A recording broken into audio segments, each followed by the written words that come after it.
Terry I was stunned. Helen, my wife of 24 years, just left the house to spend the weekend with one of her co-workers, Ray Bland. She didn't say she loved me. She didn't even call it just sex. She didn't give me a kiss, just a pat on the head like I was a dog. How cruel could she be? And what would happen next? The thoughts made me shiver. I should start from the beginning. We got married when we were 22, 24 years ago. I had just finished my IT degree and started a new job. Helen was still studying and later got her law degree. I supported her through those tough years and felt happy to do it. She was my soulmate, the love of my life. I believed our struggles then would be worth it in the end. So I saved money and did everything I could to help her. After she graduated, a big law firm hired her. She became known as a tough lawyer who won most of her cases. She made more money than me, but that didn't matter. I was proud of her. We talked about having kids and decided to wait. Eventually, she told me she didn't want children at all, so we didn't have any. We were what people call dinks. Double income, no kids. I didn't even know what birth control she used. That felt pretty sad. Since we rarely used protection, I assumed she had it covered. Even if she had gotten pregnant, I was sure she would have ended the pregnancy without telling me. I resented that deep down, but tried to enjoy life. While I wanted a child, I was now glad we never had any. Helen had always been the boss in our relationship. I didn't mind because I loved putting her needs first. That worked, or seemed to work, for a long time. But recently she changed. Maybe it was her hormones. Her desire for sex increased a lot over the past few months. I didn't complain. I enjoyed it. Last night, though, she shocked me. Right after we were in bed together, "I'm going out with Ray Bland tomorrow. Dinner, dancing, and sex at the hotel. I'll come back Sunday," she said without any guilt, like she was just getting the car serviced. What? Why? I asked, feeling stupid. Am I not enough anymore?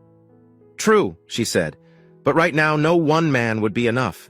We can still have fun, but I need new experiences. Arguing with her was pointless. She had made up her mind and expected me to go along, just like always. I felt a cold emptiness where my heart should be, dreading the pain to come. I said nothing, just showered, and went to bed without kissing her goodnight. The next morning I didn't speak as we got ready for work. For the first time in 24 years, I didn't kiss her goodbye or tell her I loved her. I didn't care if she noticed. She was already dead to me. At work, I was like a zombie. All I could think about was what Helen planned to do. I had read enough stories to know what might come next. No way was I going to put up with that. I also knew what to expect from a divorce. She would get most of everything. I was angry about that. Arguing with Helen would only make her more stubborn. Running away seemed impossible. If she had told me a month, even a couple of weeks ago, I could have left everything. People can get jobs anywhere, and I knew I was good. But with such little notice, I felt trapped. There was only one way to handle this, I thought. Someone would have to die.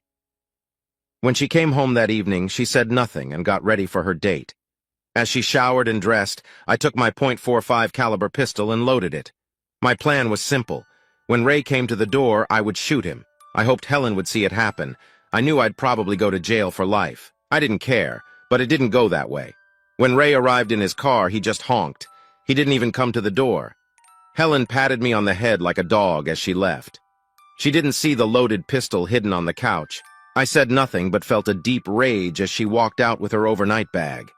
I hated myself then. Despite everything she was doing to us, I couldn't shoot her. Running out and shooting at the car felt like something out of a bad movie.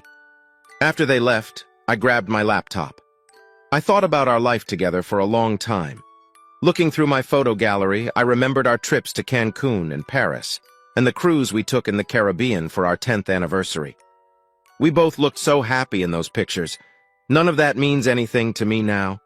Unlike Helen, I had no real support system, no family or friends I could rely on. My sister died young and my brother died in a stupid fraternity prank. My father died a few years ago. Helen didn't come to the funeral, saying she hated funerals and had important work. Mom got worse after Dad passed, but lived on her own until she died 2 years ago. I called her once a month before she died and sent her cards because I knew Helen wouldn't. Mom was sad she wouldn't have grandkids to spoil. I went to her funeral by myself.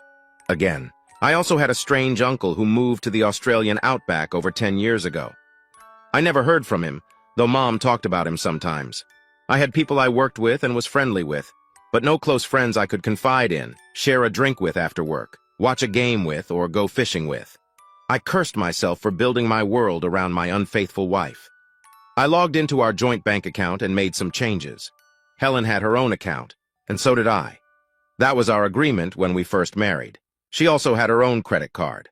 Then I logged on to her law firm's website.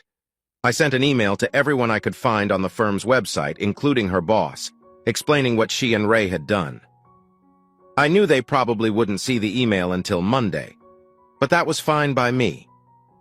Then I wrote a short note to Helen and left it under my wedding ring on the coffee table. I shut down my laptop, put it away, and sat on the couch, remembering the good times. It took a while to find the courage, and I wished I had found it sooner, but I finally picked up the pistol and held it to my head.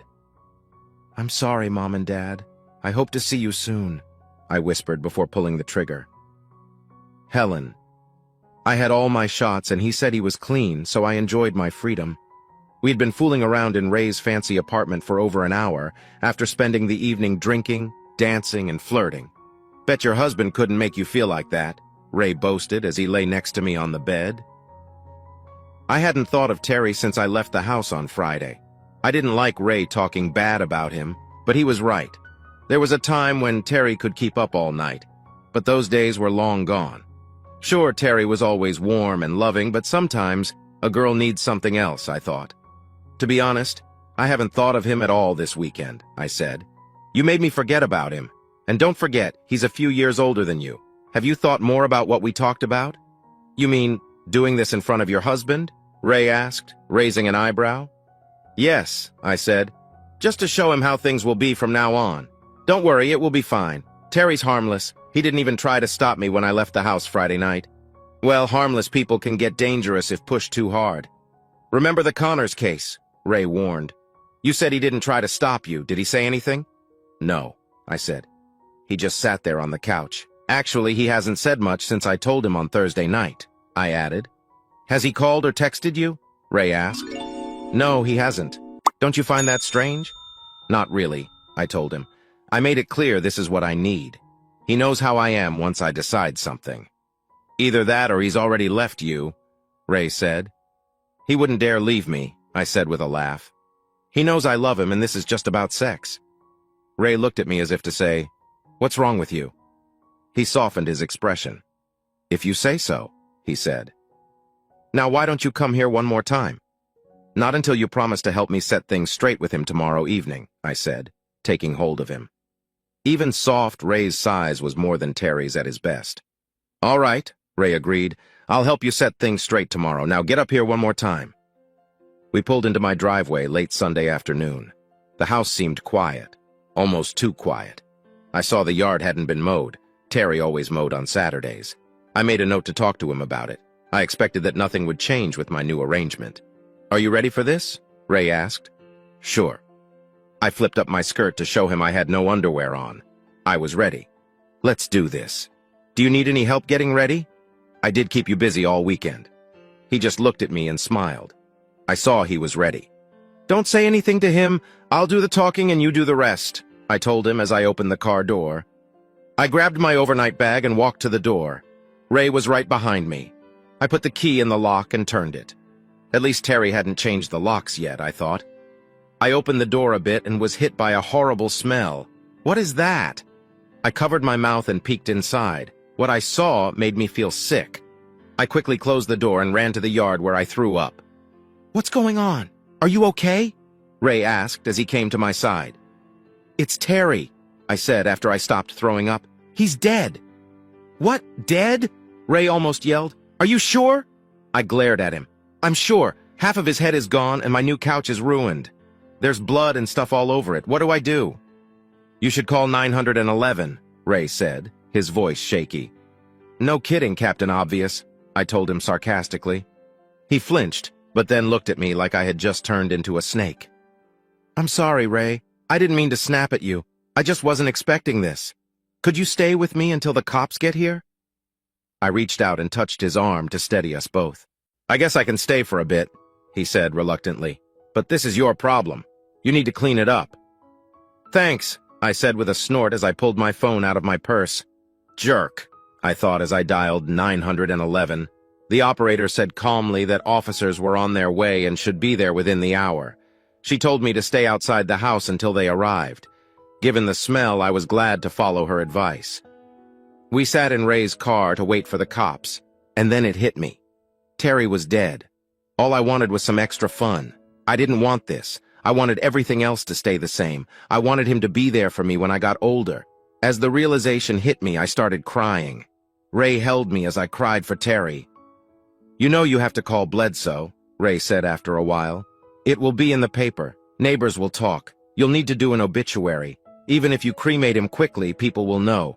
And the firm doesn't like surprises." "I know," I said. "Wilson Bledsoe was the boss at our law firm." "You should call him now before the police get here," Ray suggested. "You're right," I said, trying to stay calm. I was a lawyer, I reminded myself. I grabbed my underwear from my purse and put them on quickly, looking around to make sure no one saw. Then I pulled out my phone and called Bledsoe's home number. He answered after the third ring. "Good evening, Helen," he said in his usual slow voice. "What can I do for you?" "Mr. Bledsoe, my husband is dead. It looks like he killed himself," I said, my voice shaky. "Well, that explains why he didn't reply to my email," Wilson said in the same slow voice. "Email?" I asked, wondering why my boss would email Terry. "Yes, I got a disturbing email from him Friday evening. I replied as soon as I saw it. Is it true?" "Is what true, sir?" I asked, alarmed. "That you spent the weekend with Ray Bland. Intimately, is it true?" he asked, in the same serious tone he used in court. Yes, sir. It's true," I said, now scared for my job. The firm had a morals clause, and I knew I could get fired for what I had done. I also knew lying would make things worse. "I'm very sorry to hear that, Helen. I'm also sorry about your husband. Have you called the police yet?" "Yes, sir, I have," I replied. "You'll be busy for a few days. Why don't you take the week off and deal with your husband's death? We'll talk about your actions and your future with this firm when you return." "But I have the Wilson case," I protested. "Jenny Hawkins is your second on that case, isn't she?" Wilson asked. He knew very well she was. He had assigned her. "Yes, sir, she is," I said, feeling my arm go numb. "Jenny is a good lawyer. I'll have her file a continuation so she can catch up. You need to focus on your husband's final arrangements. But I must say, Helen, I am very disappointed in you." "I understand, sir," I said, gulping nervously. "Is Mr. Bland with you now?" Wilson asked. His tone didn't change during the call, and it felt cold, like a doctor describing a wound. "Yes, sir, he is," I replied. "Tell him to report to my office first thing in the morning," Wilson ordered. This was definitely an order that couldn't be ignored. "Yes, sir, I'll tell him," I said. "Thank you. Please accept my condolences, Helen. We'll talk later." "Good day," Wilson said before ending the call. I felt stunned. It was like he got calls like this every day. I shook myself, put the phone away, and looked at Ray sadly. "Well?" Ray asked nervously. "Mr. Bledsoe wants to see you first thing in the morning." "Apparently Terry emailed him about us," I replied. My world was falling apart and I couldn't stop it. Why had Terry done this to me? "Shit," Ray whispered. "We're in serious trouble," I said, finishing his thought. "Maybe," Ray replied. "Maybe not. Since we've been here longer and this is a first offense, they might show us some mercy." "Do you really believe that?" I asked. "Not much. But I can hope. Helen, I'm really sorry." "Me too, Ray. We're both at fault here," I admitted. I had no idea he would react like this. Suddenly, 2 police cars with flashing lights pulled up in front of the house, and a coroner's van arrived right behind them. One officer came to Ray's side of the car and asked him to move so the van could back in. Another officer carrying a clipboard asked me to step out of the car. I got out as Ray started his car. "Are you Miss Helen Baker?" the officer asked. "Yes, I am," I admitted. "May I see some identification, please?" he asked. I pulled out my driver's license and handed it to him. He wrote down information as he looked at my license. I saw 3 officers and 2 people from the medical examiner's office go into the house. They all put on gloves and white shoe covers. The officers looked disgusted when they opened the door and smelled the air inside. The medical examiners put on masks and full-body suits before taking a gurney into the house. "Can you tell me what happened, Mrs. Baker?" the officer asked. "I left the house on Friday afternoon. Terry was alive and sitting on the couch when I left. I don't know what happened after that. I just got back shortly before I called 911, I explained. "Terry, that's your husband? The victim?" the officer asked. "Yes," I said. "And you say you've been gone all weekend?" he asked, raising his eyebrows. I nodded again as the officer took notes. "And what were you doing this weekend?" he asked in a flat voice.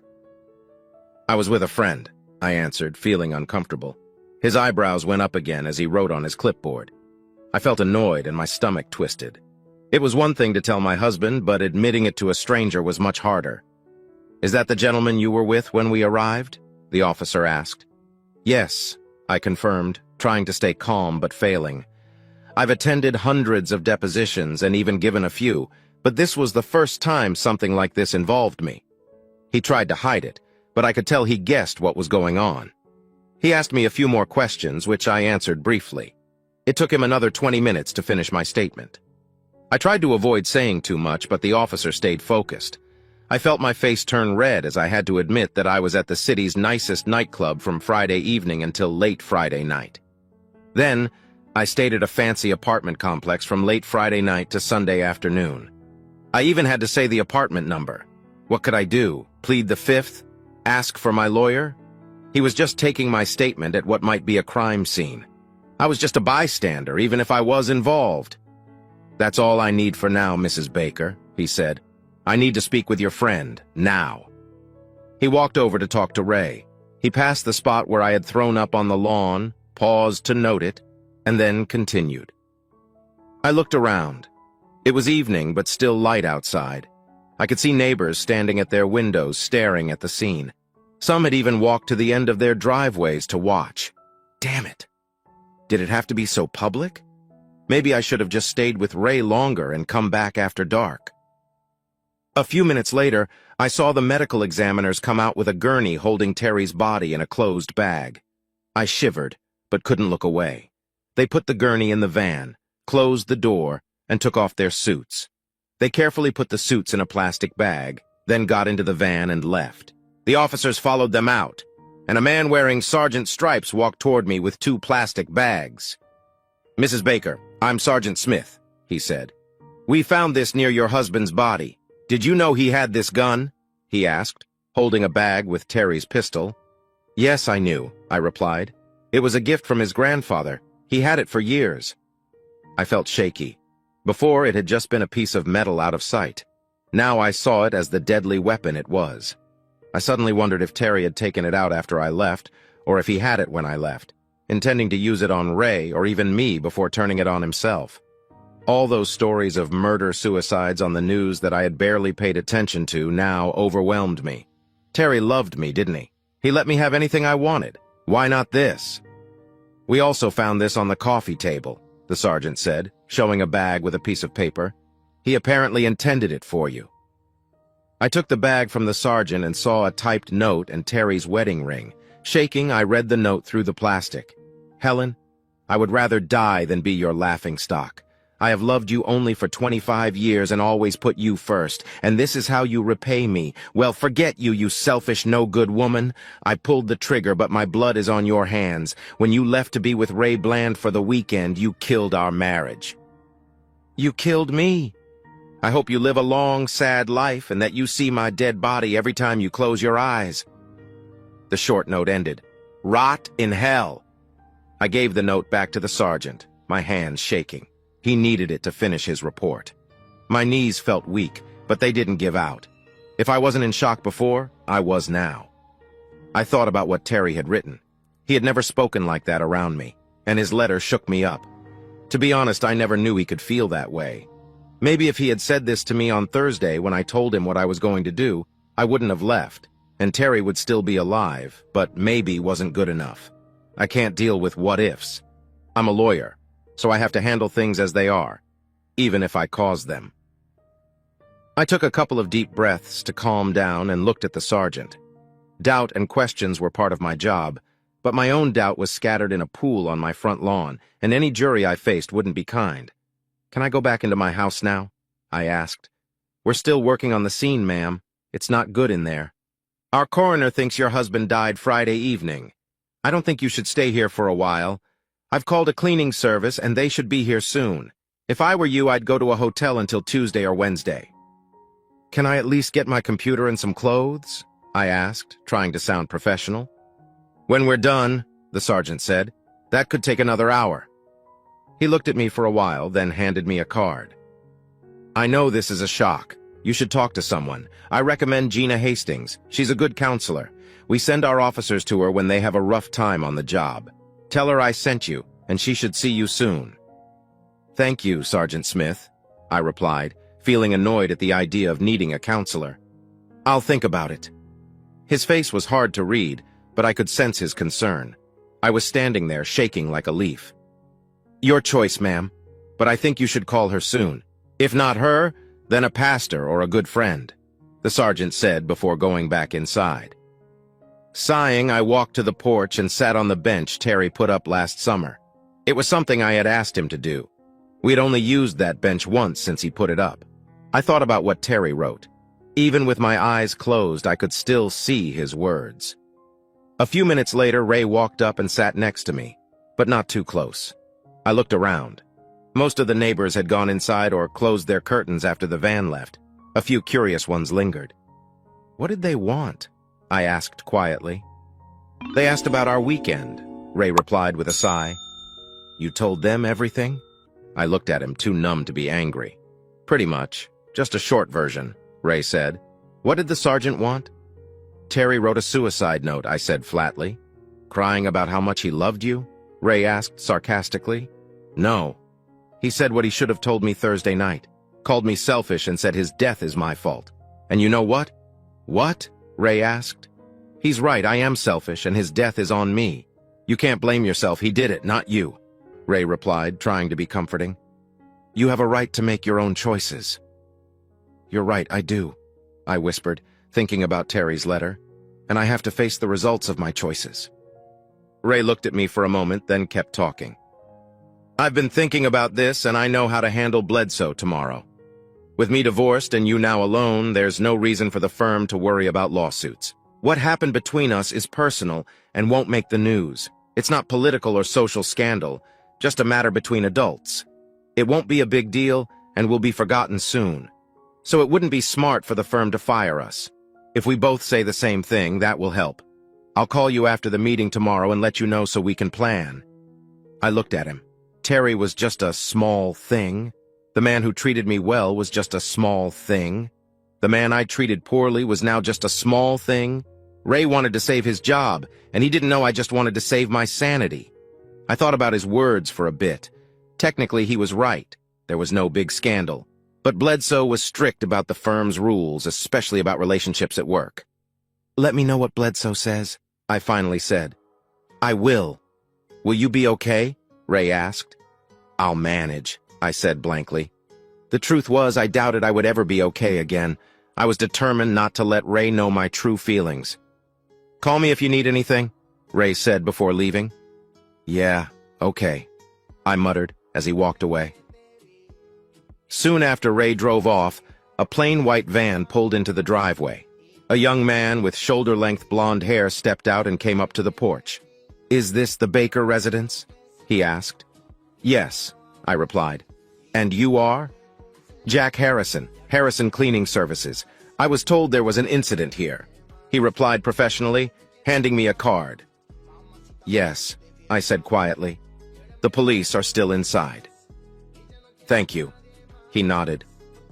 I watched him put on a mask, booties, and gloves before going in. A few minutes later, Jack and the police officers came out. Sergeant Smith approached me as the others walked to their cars. "We're finished here, Mrs. Baker," he said. "Here's my card with the case number on the back. I'll have a report ready in a day or two. If you have questions, call me." "Thank you. Can I get my things now?" I asked. "Sure, but put on a mask and booties before you go inside," the sergeant said. "Mr. Harrison has some you can use." "Thank you," I said, taking his card and putting it in my purse. Jack approached with a pair of booties and a fresh mask. The officers left as I put on the mask and booties. Jack opened a small jar of mentholatum. "Put some of this under your nose. It still smells pretty bad in there," he advised. I did as he said and went into the house. The ointment helped, but I could still smell the awful odor. I looked at the large sectional couch. It was a mess and would need replacing. I'd spent over $6,000 on that couch, and it wasn't even 8 months old. Then I saw the abstract painting hanging over the couch. I had paid over $2,000 for it. Now it was ruined, covered with Terry's blood. The carpet in front of the couch was soaked with blood and other stuff that made me shudder. I can try to clean the carpet. Hopefully the pad underneath isn't too bad. I'm not sure I can save the couch, but I'll try, Jack assured me. Please do, I said quietly. How long will you be here? It'll probably take me most of the night. Can I call or leave a message when I leave? Yeah, I said, handing him one of my cards with my cell phone number. Lock up when you leave, please. I felt like I was taking a risk leaving him alone, but I needed to get out. Besides, his card said he was licensed and insured. Yes, ma'am, he responded politely, taking my card and putting it in a pocket. I went upstairs, packed enough for 3 days, grabbed my laptop bag, and quickly left the house before my stomach could get upset again. Jack was already hard at work in the front room. I told him I was leaving, and he waved as I walked to the garage through the kitchen. I arrived at the Holiday Inn Express near our house and went inside, hoping for a room. Luckily, they had one. I handed the clerk my ATM card. She returned a few moments later with a slight frown. "I'm sorry, ma'am, but this card was declined," she said, handing the card back to me. "What?" I asked, shocked. We always kept enough in our joint account to cover at least 6 months' worth of bills. I would have to check this, I thought, as I grabbed my credit card, which had enough balance to cover the room. That card worked, and I went up to my room. I was angry that our ATM card didn't work and was determined to find out why. The first thing I did was log into our joint account. If Terry were still alive, I would have been furious with him. I saw an alert that the account balance was low. I nearly lost it again when I saw the balance. $24. What had Terry done? Digging deeper, I saw that he had donated all but $24 to children's charities, including a local church-run orphanage. I was sure this was his way of showing he was unhappy that I decided not to have children. But why leave $24 out of the thousands we had? My immediate concern was covering the bills due this month. All of our bills were paid automatically, so I transferred enough from my account to cover this month's bills. I wondered if Terry had done something similar with his account. I didn't have the login info, so I made a note to stop by the bank tomorrow. I was exhausted, both mentally and physically. I was also hungry, having not eaten since lunch, so I drove to a nearby fast food place and ate a greasy hamburger that didn't sit well with my already upset stomach. After returning to my room, I showered and got ready for bed. I was so tired that I fell asleep as soon as my head hit the pillow. "Well, well, well, I see you finally decided to come back," a male voice said. I looked around but saw nothing but a thick, dark mist. I realized I was dreaming and the voice sounded like Terry's. Only this wasn't the gentle Terry I knew. This voice had an edge to it. "Terry, is that you?" I asked uncertainly. "I can't see you. Can you step out so I can see you? Please?" "Sure," the male voice replied. I saw a shadowy figure step forward. I nearly threw up when I saw him. Half of his head was gone. Bone fragments dropped off his skull as he walked toward me, and I could see what was left of his brain. I was horrified and took a step back. Then I shook myself. This had to be a nightmare. It had to be. "No. No! This isn't happening. You can't be real!" I shouted, though my voice shook. "You're just a bad dream from that awful burger I ate before bed. You're more grease than ghost." He moved toward me, his eyes glowing red. The stench hit me first. Then his burning eyes almost blinded me, and his roar made me jump back, dropping to one knee with my arms over my head. "Okay, okay!" I yelled wildly. "You're real!" "You better believe it, you pathetic excuse for a wife," he growled. "Terry, I started, but he cut me off with a wave of his hand. "Shut up. This is all on you. What do you think?" He turned, showing a wound on the side of his head. "It looks a bit like that pricey painting you just had to have over the couch." "I thought you liked that painting," I said weakly, confused by his anger. I hated it. But it made you happy, so I went along with it. Just like I went along with everything else, even when you got tired of me. So tell me, was being with Ray Bland worth it? I looked down, ashamed. I didn't want to lose Terry, but the truth was I had enjoyed being with Ray. You don't need to say anything. I can see your thoughts here, Helen, he said coldly. My face grew hot. I looked away, but he was everywhere I turned. I read your note, I stammered, trying to change the subject. Why didn't you say all that on Thursday when I told you about Ray? Would it have made a difference? Terry asked, as if he already knew the answer. Probably not. I don't know. We'll never know now, will we? I forced out, hating how defensive I sounded. I think we both do, Terry sneered. What did you do with our money? I asked, eager for a new topic. My anger started to rise.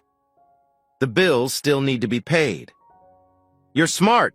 Figure it out, he said with a shrug of his gore-stained shoulders. I know you gave it all to kids' charities. Why? My anger was growing. What do you care? You didn't want kids even though you knew I did. I thought it should go to kids who need it. If I couldn't give it to my own, at least some good would come from it. But what about me? You knew how I felt about having kids, I protested, furious. Yes, you made it clear. You didn't want a career and kids. You didn't want to lose your figure. Always your way, just like with Ray. How's that working out for you? At least I'm alive. I didn't take the coward's way out, I shot back. His eyes flamed red, and I hoped this was just a cruel dream. If not, I was in big trouble. The coward's way out? Do you think it was easy to shoot myself? It was the second hardest thing I ever did. Do you know what the hardest was? He snarled, his voice like an angry wolf. No. What? I asked, startled. Watching you leave to be with Ray, Terry growled, after 24 years of loyalty. I told you it was just one weekend. I told you I love you. You knew I would be back, I said desperately. Yes, that's what you said. Do you remember what you did before you left? No. What? I asked. You patted me on the head, like a pet. You thought I'd be okay with that. I don't remember that, but I was showing love, I protested. Terry laughed, a cold, chilling laugh. Sure. You expect me to believe that? It's true, I didn't mean to hurt you. It was just one weekend, and then we'd have the rest of our lives together, I insisted. Did you think I'd want to be with you after that?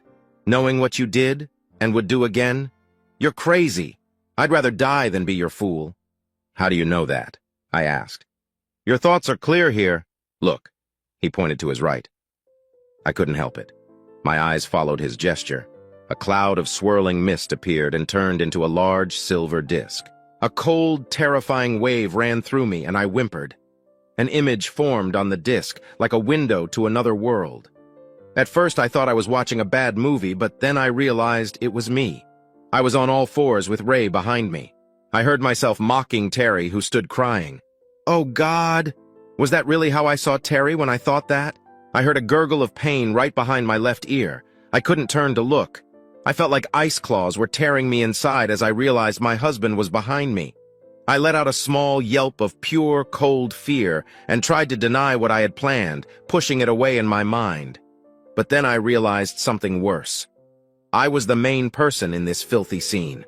I stared at my limp, naked body on a big bed, covered in sticky white stuff. Ray and 3 other men were standing around me, all naked and tired out. Part of me was disgusted. Another part was horrified that some part of me felt excited by it. The me in the picture cursed Terry for not being as good as these men and then told the faceless figures to come at me again. That never happened, I protested hoarsely as I watched this awful scene on the screen. No, but you and Ray talked about it, planned it, Terry said. You might as well have done it. What excuse were you going to give me for that, Were you going to say it would be just a one-time thing? That you need more than one man to feel like a woman? I looked at Terry, shocked. How could he know about this? Yes, Ray and I had talked about it, but we never made real plans. Really. But none of it happened, I insisted. Doesn't matter. Here, thinking and talking about something is the same as doing it, Terry replied. And what is this? Heaven? I asked sarcastically. This? Terry asked, looking around. Not at all. And it's not the other place either. This is just a meeting spot between your reality and mine, Terry explained. Just then I heard a loud ding, and a red light began flashing through the mist. What was that? I asked. Our time is up. I need to go back, Terry said. Don't worry, we'll talk again, I'm sure.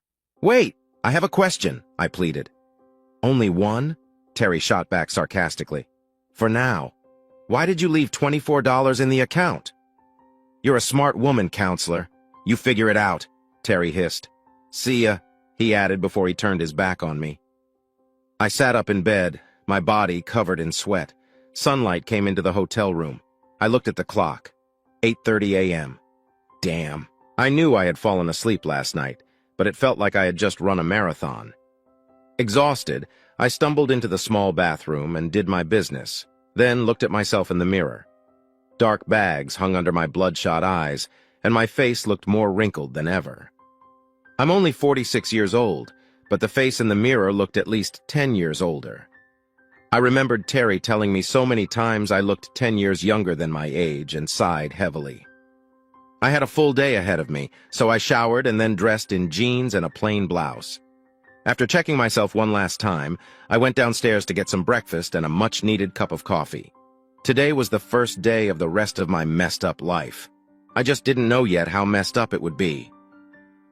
I walked into the small dining area and picked up the morning paper. I was curious to see if there were any reports of Terry's suicide.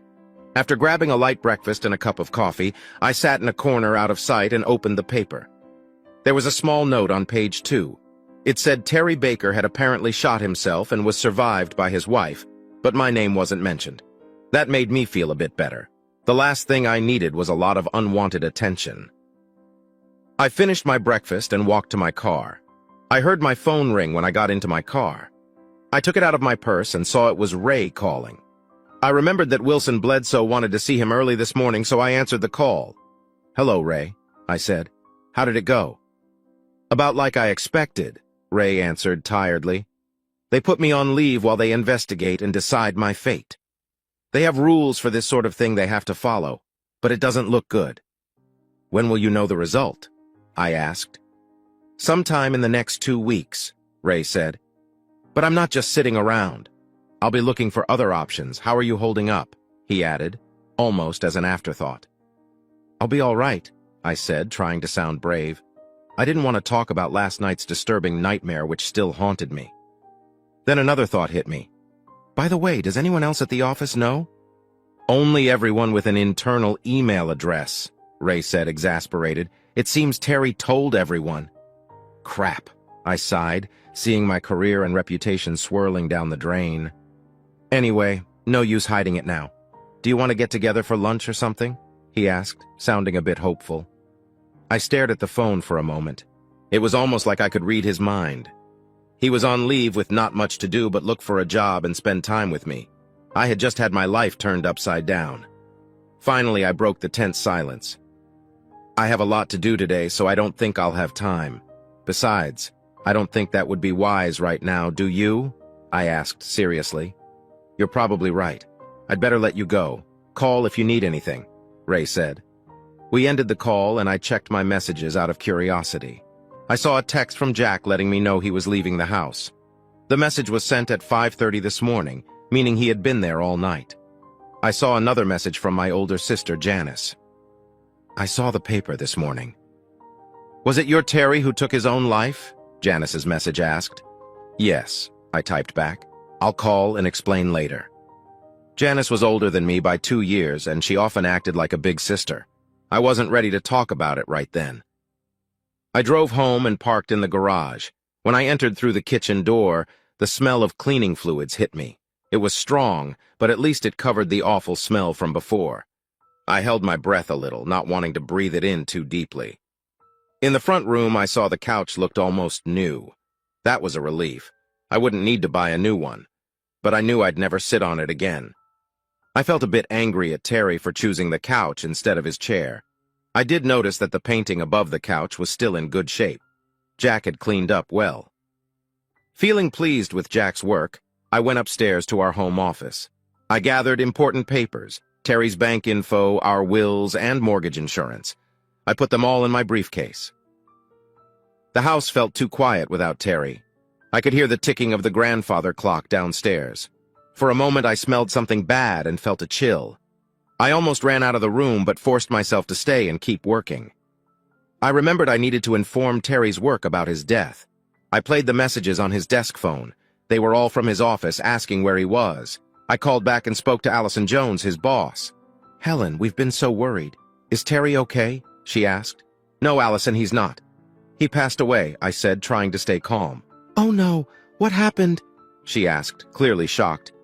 "He shot himself," I said slowly, still surprised at how steady my voice was. "When did this happen?" "Friday night.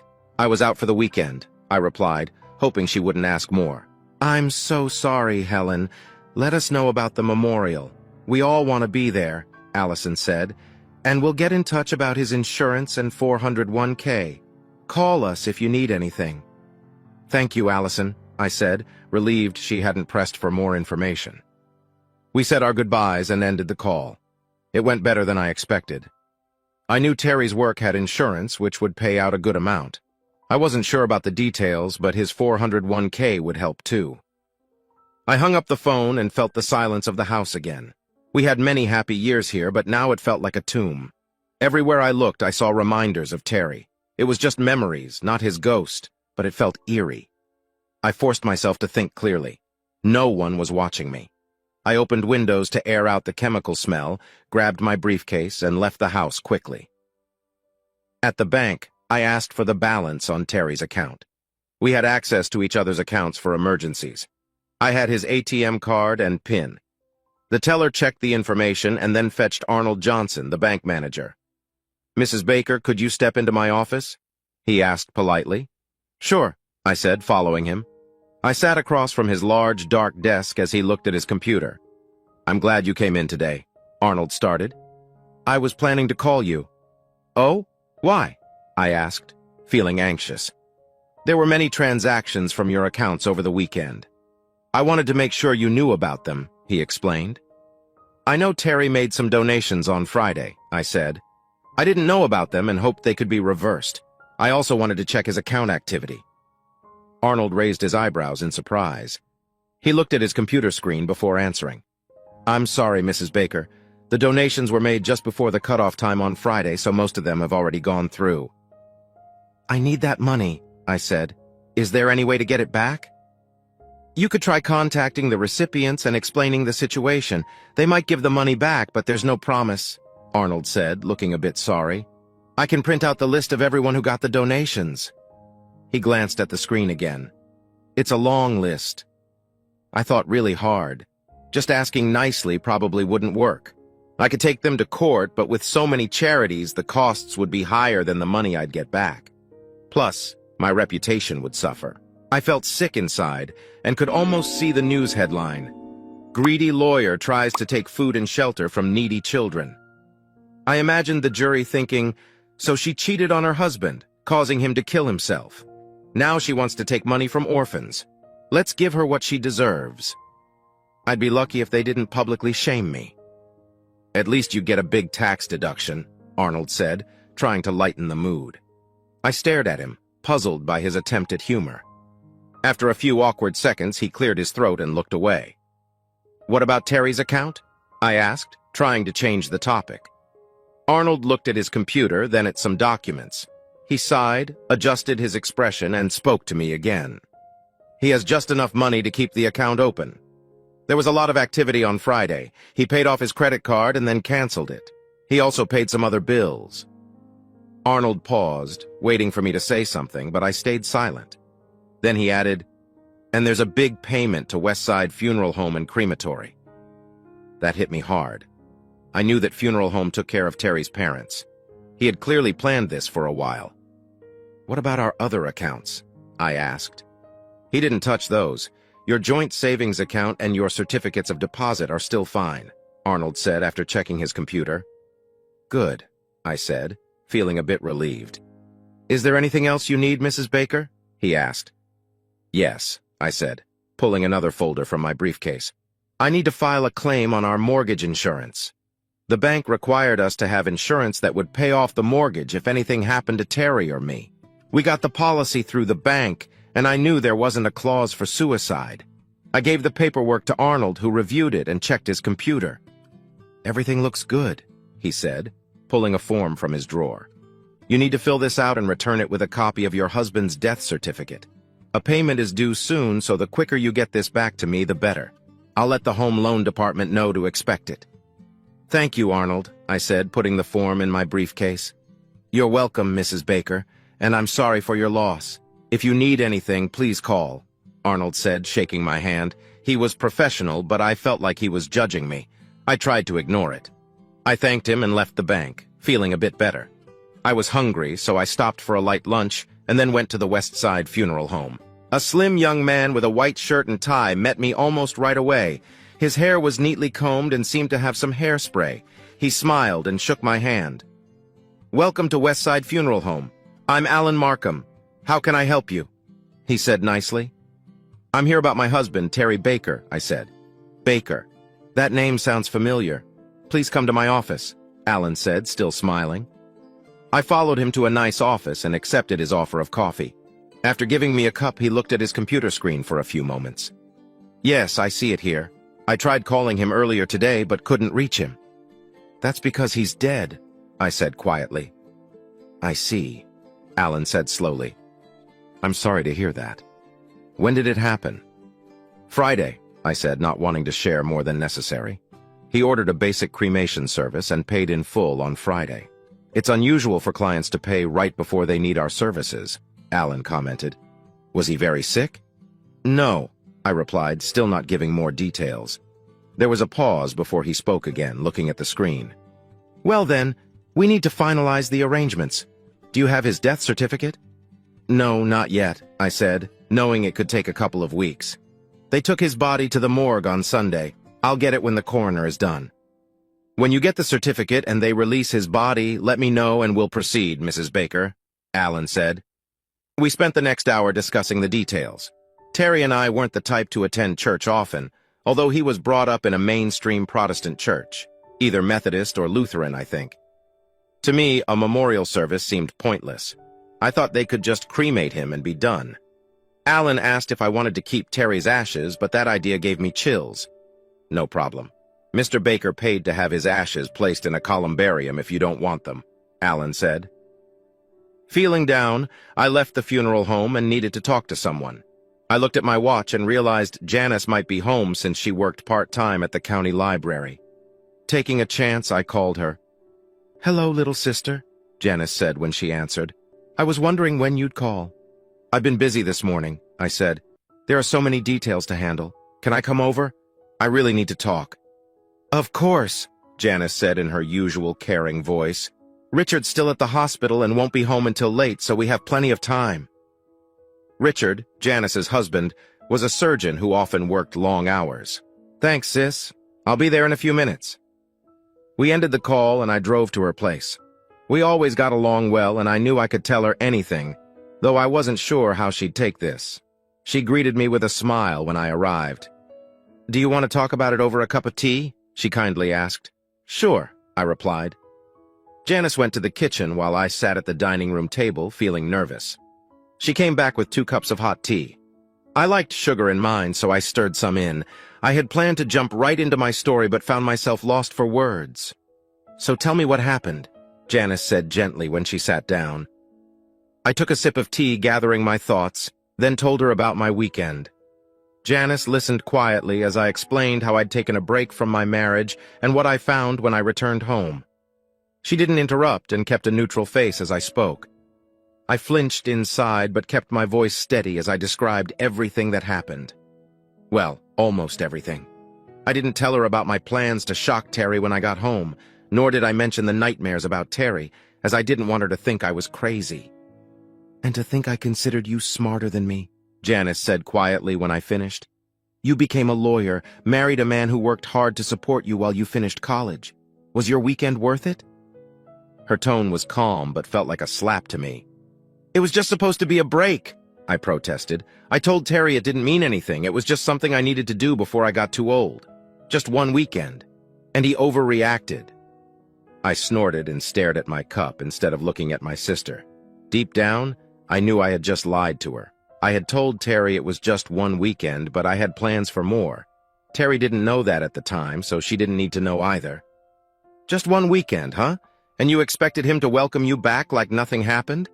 Come on, little sister, you can't be that naive, Janice said in her calm voice. I suddenly felt resentful.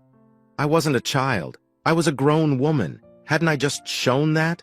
I had hoped Janice would agree with me, but I started to feel uneasy under her gaze.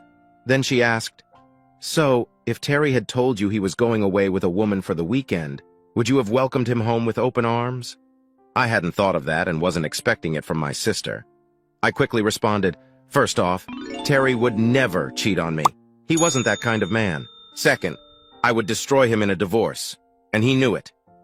Even as I spoke, I realized how bad it sounded. I basically said I was that kind of woman. If I were in a courtroom, I would have called for a break. But Janice didn't even blink, as if she knew exactly what I'd say. "I see. So, it's okay for you to cheat, but not him. Is that right?" Janice asked, still calm. "Of course not," I said, feeling off balance. He didn't need more variety when he had me. I was the one who needed it. Then I realized how much I had admitted and added quickly, "Besides, it was just once." "Was it really? Or would you have taken it further? Maybe tried to make Terry accept it? Bring home other men?" my sister asked. I stared at her, my mouth open in shock. This was coming from my easygoing older sister? It felt strange. "You don't think I know about things like that just because I work part-time at a library? Have you ever done anything like that to Richard?" I asked, feeling stunned. "Of course not. I love and respect Richard too much to do something like that, but I know others who have." Her point was clear. That I didn't respect Terry anymore was obvious, or I wouldn't have done what I did. "Oh? And what did their husbands do?" I asked, curious. "Most of them divorced their wives," Janice said, taking a calm sip of tea. "Some even went further, telling family and friends what happened and emptying the family accounts. They really got back at them. But you didn't answer my question. Was it worth risking 24 years of marriage for a fling with Ray Bland?" I felt like someone had hit me. I understood the meaning of the $24 Terry left in our joint account. $1 for every year we were married. Janice must have seen my sudden change of expression. "What's wrong?" she asked, raising her eyebrows. "Terry donated all but $24 of our joint account to children's charities," I explained, still trying to grasp this new fact. "Oh, really?" Janice responded, chuckling. "That's not funny. We had 6 months of bills in that account," I said angrily. "But you have to give him credit for style," Janice said with a slight grin. "What does that mean?" I asked, getting more upset. Didn't she understand how much trouble this put me in? At least half of that money was mine. "You denied him the one thing he always wanted, children. So he gave your money to children's charities, knowing how much you dislike kids," Janice explained, shrugging. "I don't hate children. I just never wanted any," I said sharply. "Oh, please, Helen, I've seen how you act with our kids. Why do you think they finally just left you alone? I've never seen you with a child in your arms. It's clear you don't like kids." "I just never wanted any of my own. It's my body," I said firmly. "Yes, it is. And Terry respected that, even though I'm sure you told him after the wedding." She sighed and put her cup down. "Too bad you didn't respect him as much, huh?" "That's not true. I respected and loved him," I protested weakly. "Really? If that's true, I'd hate to see what you would have done if you didn't love him," Janice said. "I also can't help but notice how calm you are about his death." That hurt. What am I supposed to do? I'm the one left behind. I have responsibilities. I have to pick up the pieces and move on. Breaking down won't help, I said, feeling more irritated. "No, it won't. But it might help you cope with his death. You've never been one to show much emotion, have you? You didn't even cry when Dad died." There was a long, awkward pause.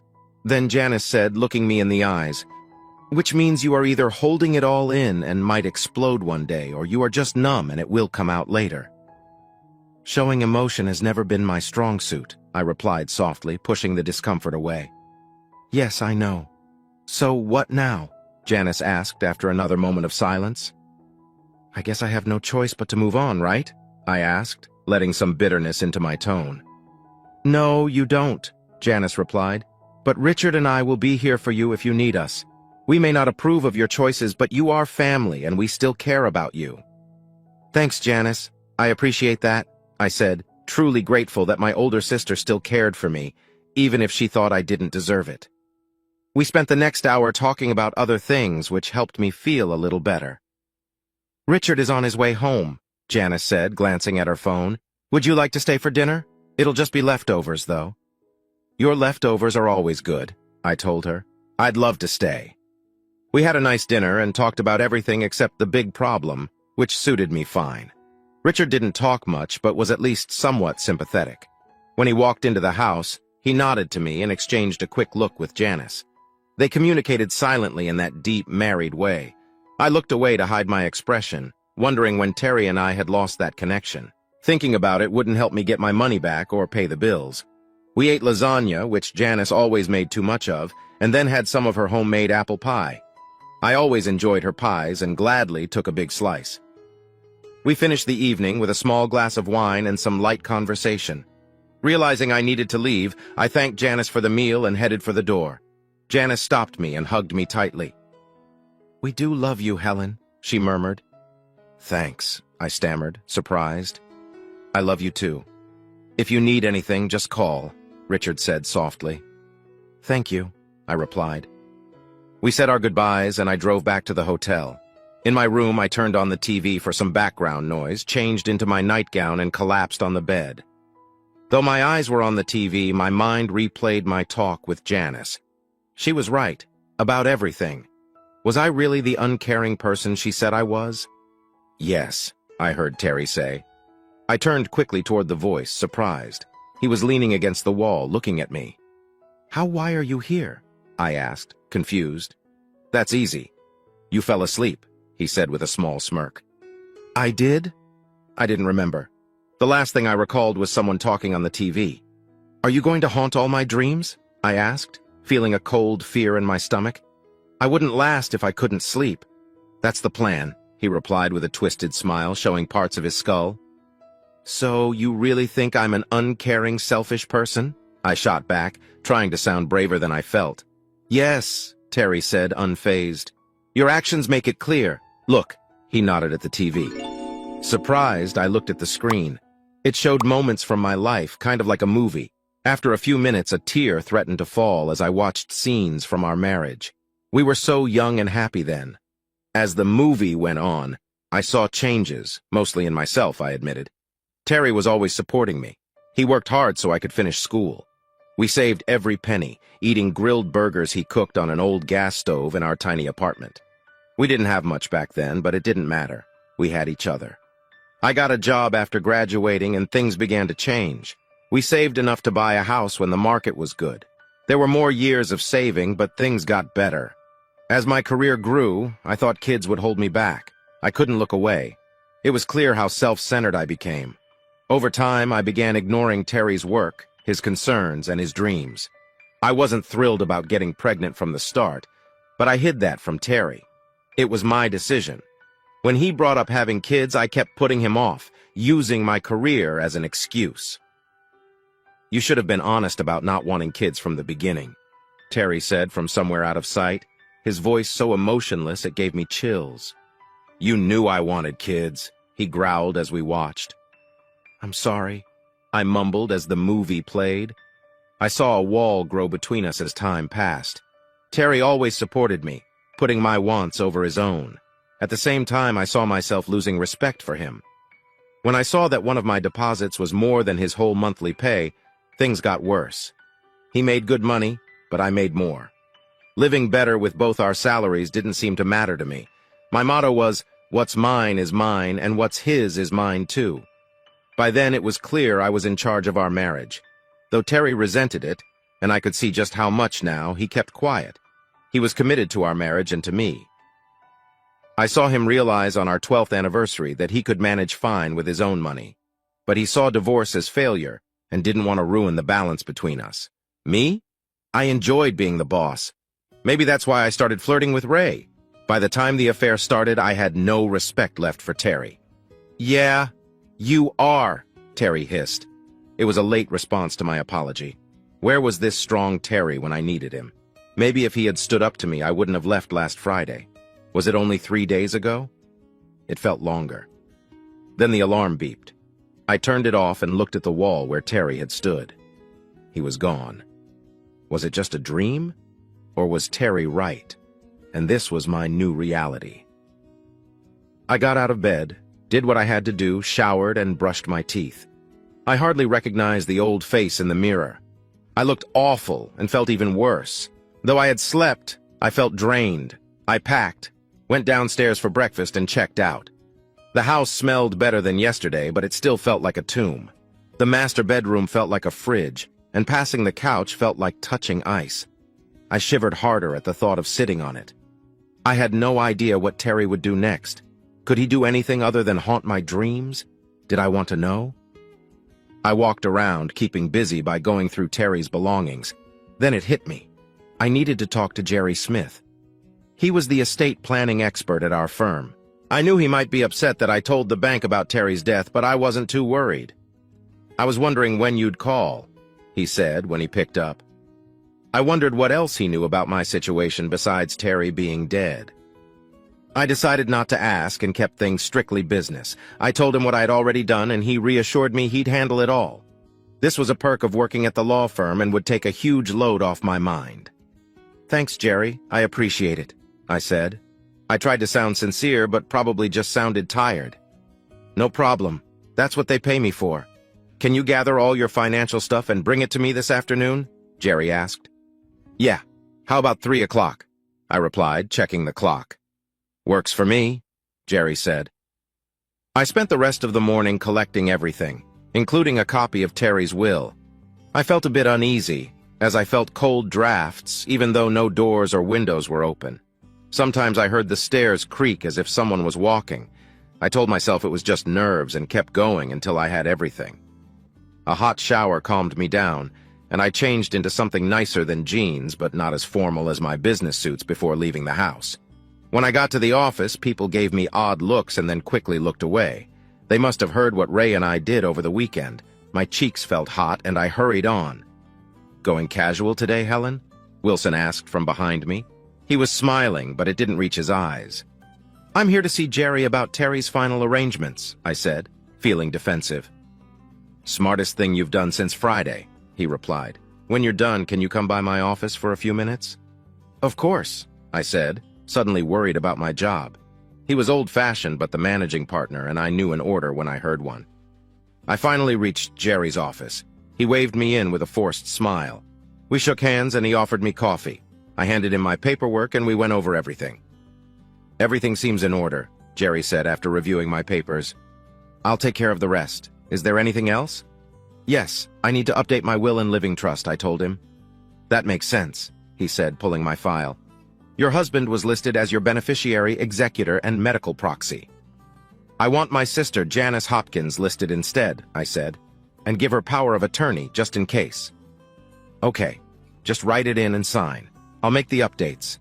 It should be done in a day or so," Jerry said. "Thanks, Jerry," I replied. We wrapped up our meeting. Then I went to Wilson's office. His secretary waved me in with a nasty look. "Helen, come in. Have a seat," Wilson said with a warm smile. "How are you holding up?" he asked kindly after I sat down. "It's been tough," I answered carefully. "You look tired," Wilson observed with concern. "It hasn't been easy," I admitted. I didn't dare tell him about my dreams, if they were just dreams. Wilson nodded. "You're probably wondering why I asked to see you," he said. "The senior partners aren't happy. Your husband sent emails to almost everyone here. It's likely the news will leak outside soon. Your credibility, both personal and professional, has taken a hit. The only reason you haven't been fired is your exemplary record over the past 20 years. I thought about what Wilson said and what he didn't say but hinted at. I made a decision I hoped I wouldn't regret. "Maybe I should resign," I said quietly, my stomach in knots. Wilson said nothing for a moment, pretending to think. He nodded. "As much as I hate losing you, that might be best.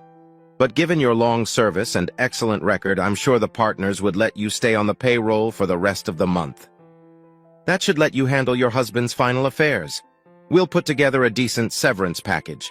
You're smart and driven, one of the best lawyers I've seen. I'm sure you'll land on your feet." "Thank you, Mr. Bledsoe. I appreciate that," I said softly. I felt a bit like I was in a soap opera. "Of course. Maybe you should think about a change of scenery." "Have you ever been to Boise?" he asked, his voice calm and steady. "Boise? In Idaho? No, I haven't." "Why?" I asked, amazed by this sudden shift in the talk. "An old friend of mine runs a company there. He needs someone with your skills. If you want, I can tell him about you." "Okay," I said, feeling unsure. "Great, I'll let him know." "Here's his card," Wilson said, giving me a card. I glanced at it, then put it in my purse. I could call Ray, but a part of me never wanted to see him again. I braved my curiosity. "Can I ask about Ray? What's going to happen to him?" He looked at me for a long time, then seemed to decide something. "As you know, Helen, I can't go into details, privacy issues and all. Let's just say Mr. Bland has lost all his chances with the senior partners. You might not know, but you're not the first person whose marriage he's ruined. That's why he got moved here after his divorce. His ex-wife found him with someone from work. It was a rough divorce." He looked down and doodled on his desk. "The lawsuit made us keep him on the payroll to cover hefty alimony." He almost whispered the last bit, like he was lost in thought. "I didn't know any of that," I said quietly, shocked. I knew his bad reputation, which is why I went after him, but not this. Wow. "Well, I have a meeting to go to. I'm really sorry for your loss, Helen, and I'm sure we'll see you before you leave," Wilson said as he stood up. That meant our meeting was over. "I'll be back," I said. "I have some papers to sign. Thanks for everything," I added as we shook hands. I fought tears as I rushed out of the office, steering clear of everyone who I was sure was watching me leave. I broke down crying once I got to my car. I loved this job and all the people here. Worse, I had been here for over 20 years. The thought of moving to Boise felt like being sent far away as punishment. I calmed down enough to drive, but it was still hard because tears kept blurring my vision. I almost had a couple of accidents. When I got home, I sat on the love seat, buried my face in my hands, and cried over losing the job I loved. I cried until I heard a thump from the living room. Surprised, I looked around, not knowing what caused the noise. Then, I saw it. A framed photo from our wedding lay face down on the table. I felt chills. Shaking, I picked it up and saw the glass was broken, as if it had been hit. It felt like a storm cloud was over me. I almost threw up as I realized I was crying more for my job than for my husband. Scared, I tossed the photo on the couch and looked around. I couldn't understand how it fell. Then it hit me. This had to be Terry's doing. I went from scared to mad to terrified to furious. "Leave me alone," I yelled at the empty room. "You're dead. Move on. Stop messing with me." Suddenly, the room got colder and darker. I almost expected things to fly off the walls and thought I heard weird laughter from the stairs. I couldn't stay in that house by myself. I grabbed my phone and called Janice. "Hey, sis, how's it going?" She answered cheerfully. "Not good. Can I stay with you tonight?" "Please?" I begged, my voice shaky. Her voice turned serious. "Of course you can. We'll get the guest room ready. Is everything okay?" she asked. "No, it's not. I'll tell you when I get there. Thanks," I said. We ended the call, and I rushed upstairs to pack my overnight bag again. I threw things into my bag quickly. I had to get out before Terry did something else. I walked down the stairs, holding the rail tightly, afraid Terry would push me. Then I ran to the garage, tossed my stuff in the car, and left. If this were a movie, I'd leave tire marks. Janice met me at the door, and I fell into her arms, crying. She hugged me and tried to comfort me. She finally got me to sit on her couch and talk. "What happened? Did someone break into your house?" she asked, worried. "It's worse," I said, feeling hopeless. "It's Terry." "Terry? He's dead. What can he do?" Janice asked, confused. I told her everything that happened the last 2 nights and at the house. She listened quietly as I babbled my story. "He's trying to drive me crazy, I know it," I cried. "You've been through a lot. Maybe you just need some rest," Janice said, trying to calm me. "No, you don't understand," I said, shaking my head. He said in his suicide note that he hoped his face would haunt me whenever I closed my eyes. And it has. I haven't slept well since Sunday. And now, this. To top it off, I resigned from my job to avoid getting fired. I cried again. Part of me thought I couldn't cry anymore, but I was wrong. Oh no, what will you do about your house and bills? I've got some money coming in and the insurance will cover the mortgage. I'm employed until the end of the month and I've been promised some severance pay. But I can't stay in that house anymore. You don't understand. Terry hates me. He'll harm me if I stay there. I was on the verge of panic. Come on, sis. You're a logical person. That's a bit much, don't you think? How can a dead man possibly hurt you? Janice asked calmly. She was trying to get me to see sense, but she hadn't experienced what I did. But you weren't there, I insisted. No, I wasn't. Tell you what, I'll take your things upstairs and make you a hot cup of chamomile tea and a grilled cheese sandwich. That should calm you down, and then we can talk, okay? Okay, I said, suddenly feeling like a scared child hiding from a monster. Janice took my things upstairs, then went to the kitchen. She made 2 cups of tea and 2 grilled cheese sandwiches. She brought them on a tray and sat with me. I sipped the tea, sweetened with honey, and took a bite of the sandwich. It was delicious and brought back memories of our childhood. I began to relax and felt much better. Are you feeling better now? Janice asked gently. Yes, much, I replied with a deep, grateful sigh. Thank you. You're welcome. Have you told anyone else about seeing Terry? No. Are you kidding? I'd get locked up. Not necessarily. You've been through a lot these last few days. Seeing Terry must have been a big shock. Maybe you should take a few days to get away. I can talk to Richard and see if you can stay in our lake cabin. A few days in the country might help, Janice suggested. Maybe you're right. Wilson also said I should get away. He suggested I go to Boise. Boise? Why Boise? Janice asked, surprised. A friend of his runs a law firm there. Apparently he needs a good attorney, I explained. Are you going to take him up on it? Janice asked. I don't know. I should at least call him. I'd hate to leave here, though. You and Richard are my only family now. I took another sip of tea before continuing. By the way, I changed my will and trust. You are now my sole beneficiary and the executor of my trust.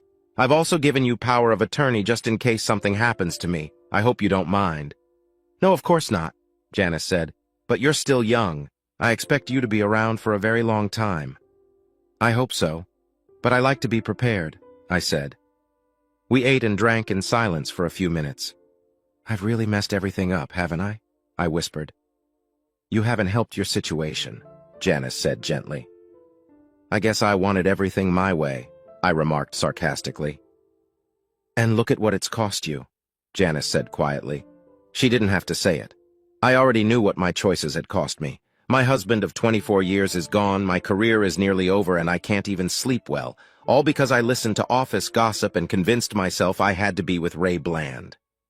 Yeah, I sighed sadly. But it's too late to cry over spilled milk, as Mom used to say. You need to pull yourself together, little sister. You're right, I told her. Maybe I'll take you up on your offer and get my head straight. Right now, I just need some sleep. Suddenly, I yawned so big it made my jaw ache. The tea had done its job and I felt my eyelids getting heavy. Let's get you upstairs, Janice said, before you fall asleep here on the couch. She helped me stand and walked me up to the guest room. The bed was ready, and I barely managed to get into my nightgown. Janice pulled the covers over me after I collapsed on the bed. Thank you, I murmured to my big sister, for everything. Janice smiled and kissed my forehead. You're welcome. Now get some sleep. She closed the door when she left, and I quickly drifted off to sleep. So you thought you could escape me by running to your sister, I heard Terry's voice say sarcastically.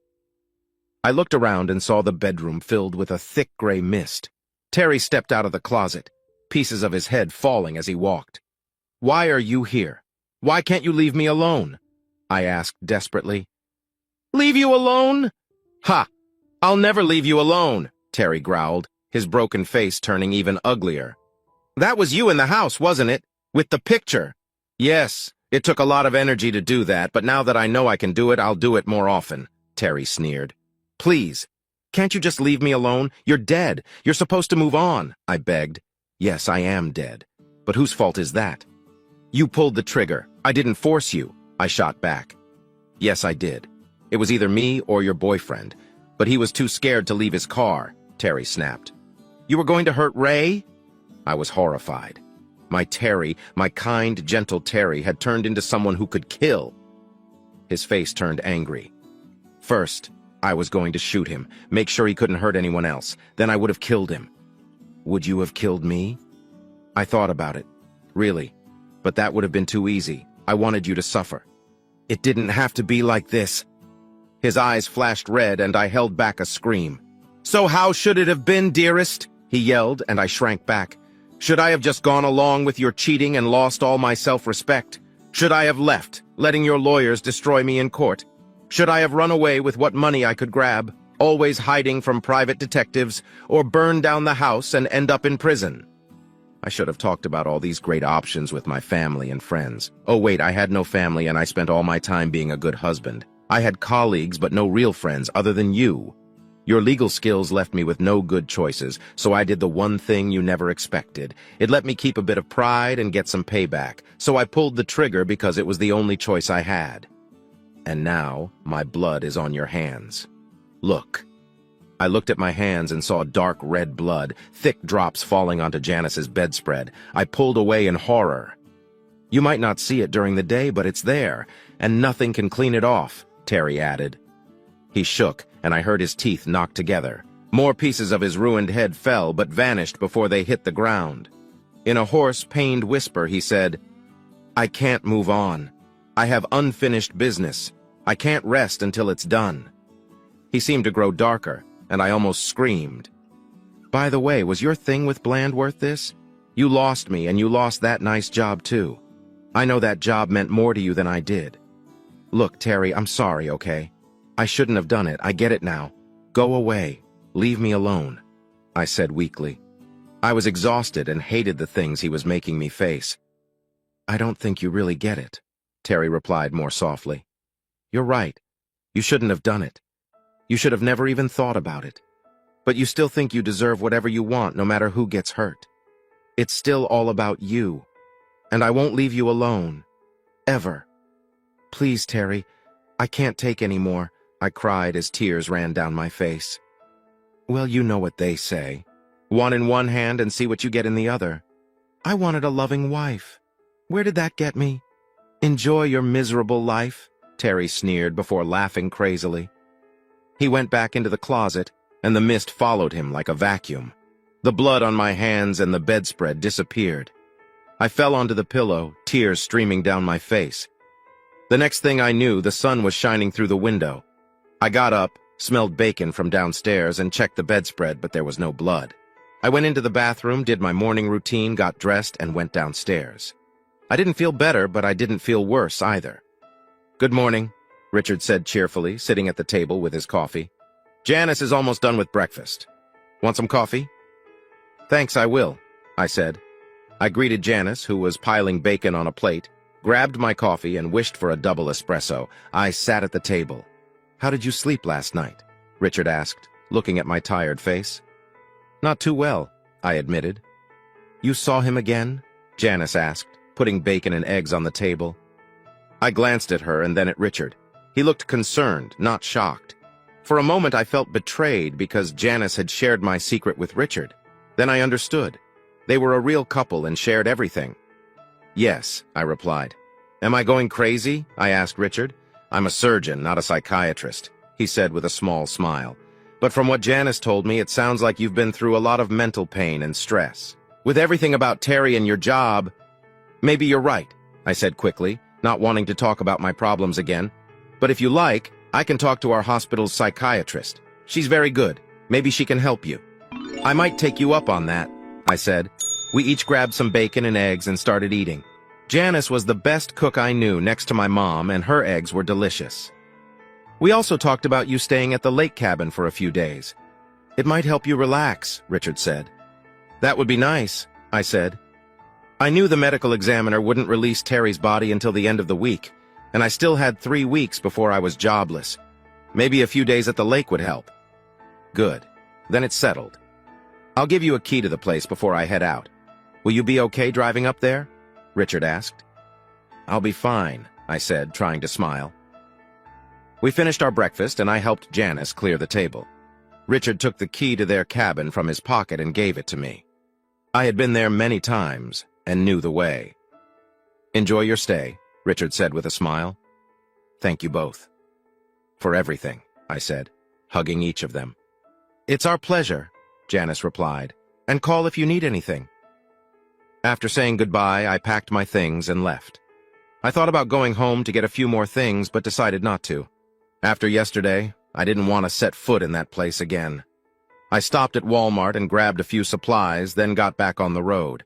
I was driving on the 2-lane road outside town, my windows down and the radio playing loud. The wind in my hair kept me awake, and I was looking forward to a few days of peace. I was only half an hour away from the lake when it happened. "Nice day for a drive, isn't it?" I heard from the passenger seat. Shocked, I looked over and saw Terry sitting there looking out the window. I could see through a hole in his head. "What are you doing here?" I almost screamed. "You fell asleep at the wheel." "Not safe," Terry said, looking at me. "Keep your eyes on the road before you hit the intersect." Suddenly, everything went crazy as a big truck hit my door. The crash made the car spin, and another truck hit me from the other side. My car ended up in a ditch, upside down, and I was stuck between the airbags. "See you later," Terry said before I blacked out. Epilogue, 25 years later. "Hello, Mrs. Hopkins," the cheerful receptionist said as Janice signed the guest book. "Hello, Amy," Janice replied. "How is Miss Baker today?" she asked April Callahan, the head nurse in Helen's ward, who had just arrived at the desk. Janice had made this trip every week for the last 25 years. The same. She just sits in her wheelchair watching TV or looking out the window. Nights are still the worst for her. She says she sees her dead husband in her dreams, April said sadly. Janice knew about that, but she also knew Helen had come to terms with it over the years. Terry visiting her in dreams didn't scare her like it used to. "Something strange happened the other day, though," April added as they walked to Helen's room. "What's that?" Janice asked. "If I hadn't seen it, I wouldn't believe it," April began.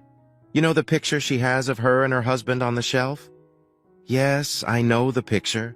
It was taken the day they were married," Janice said with a touch of sad nostalgia.